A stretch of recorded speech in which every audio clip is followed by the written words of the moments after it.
দেখেন মান নির্ণয়ের অঙ্ক কত সহজ।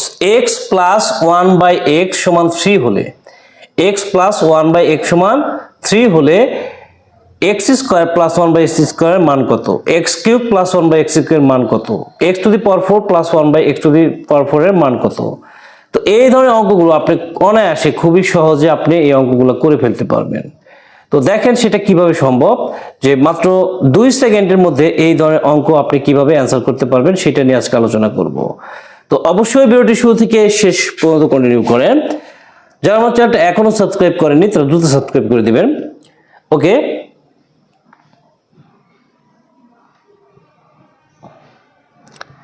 তো এখানে দেখেন খেয়াল করেন যে x plus 1/x, x plus 1/x এর মান কত দেওয়া আছে, 3 দেওয়া আছে। তো এখানে যেহেতু স্কয়ার আছে, প্রথমটা স্কয়ারের মান নির্ণয় করতে বলছে। তো যেহেতু স্কয়ার মান নির্ণয় করতে গেছে, এই 3 এর উপরে জাস্ট আপনাকে কি করতে হবে, স্কয়ারটা বসায় নিতে হবে, 3 স্কয়ার।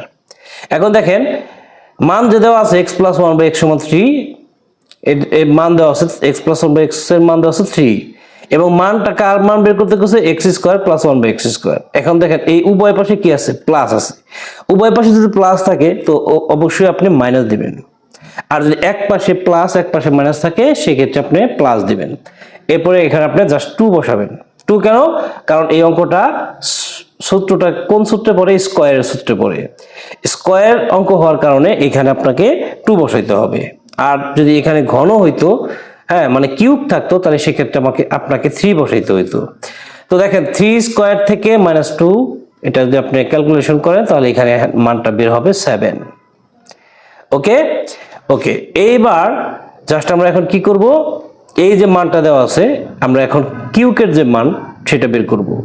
অর্থাৎ x প্লাস 1/x এর মান দেওয়া আছে 3, এই 3 এর উপরে আমরা কি করব, কিউব বসাই দেব। তো যেহেতু আমাদের উভয় পাশে প্লাস আছে তো এটাকে আমরা মাইনাস করব এই জন্য, আর যদি একটা প্লাস একটা মাইনাস থাকতো সেই ক্ষেত্রে প্লাস দিতাম। তো 3 কিউব, যেহেতু এটা ঘন অঙ্ক, কিউকের অঙ্ক, তাহলে আমাকে 3 বসাইতে হবে, এবং 3 বসানোর পরে গুণ দিয়ে আবার এই মানটাই বসাইতে হবে, মানে যেই মানটা দেওয়া আছে এই মানটা বসাইতে হবে। ঠিক আছে, তো দেখেন তো এখানে তাহলে কি দাঁড়ায়, এখানে তাহলে কত হয়, 3 কে কিউব করলে মানে 3 কে কিউব করলে হয় 27। 27 থেকে যদি আপনি 9 বাদ দেন তাহলে কত থাকে, 18। 9 কি করে হলো, 3 আর 3 গুণ হয়েছে, এই কারণে এখানে হয়েছে 9। তো 27 থেকে 9 বাদ দিলে কত হয়, 18 হয়।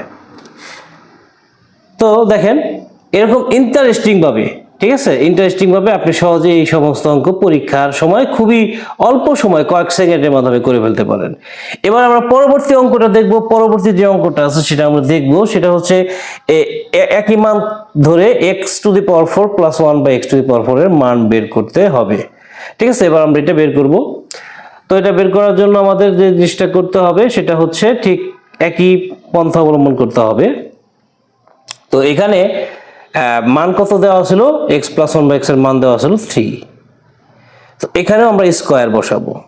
ঠিক আছে, এখানে আমরা স্কয়ার বসাবো।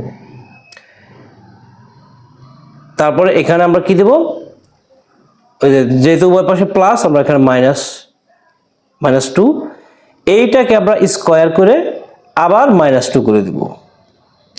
ঠিক আছে, এটাকে স্কয়ার করে আবার আমরা কি -2 করে দিব। তো এখানে আমাদের কত হলো, 9 থেকে 2 বিয়োগ করলে হয় 7, তাহলে 7 স্কয়ার, 7 স্কয়ার, 7 স্কয়ার -2, 7 স্কয়ার -2 সমান কত হয়, 7 7 49, 49 থেকে 2 বাদ দিলে হয় 47। এখন যদি আপনাকে বলা হয় যে x প্লাস 1/x সমান 2 হলে x to the power 5 plus 1/x to the power 5 এর মান কত। তো এটাও কিন্তু আমরা অত্যন্ত শর্টকাট ওয়েতে বের করতে পারবো, কারণ চাকরির পরীক্ষা বা প্রতিযোগিতামূলক পরীক্ষার জন্য আমাদের প্রয়োজন হচ্ছে শর্টকাট। ঠিক আছে, এখানে আমাদের বড় করে অঙ্কটা করার কোনো প্রয়োজন নাই, এখানে আমাদের শর্টকাট করে শিখতে হবে। ওকে, তো এখানে দেখেন x প্লাস 1/x সমান কত দিছে, এখানে 2 দিছে। ঠিক আছে, তো x প্লাস 1/x সমান 2, তো এখানে আমরা মানটা ধরে নেব, অর্থাৎ x এর মান আমরা ধরে নিলাম 1, 1/x এর মান ধরে নিলাম 1, তাহলে তো আমাদের 2 হইল। ঠিক আছে, এখন জাস্ট আমাদের কি করতে হবে, x এর মান আমরা কত ধরছি 1, 1 এর উপরে পাওয়ার আছে 5 প্লাস এখানে 1/x এর মান ধরলাম 1, 1x⁵ এর মান ধরলাম 1, ঠিক আছে। আচ্ছা, এখন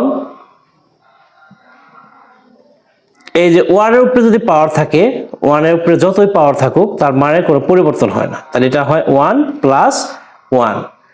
তাহলে এটা আমাদের অ্যান্সারটা কত হয়, 1 আর 1 যোগ করলে হয় 2, ঠিক আছে। একইভাবে এখানে বলতে পারে যে x⁶ + 1/x⁶ সমান কত, তাহলে ঠিক একই রকম ভাবে করে ফেলবেন। এখানে বলতে পারে x⁷ +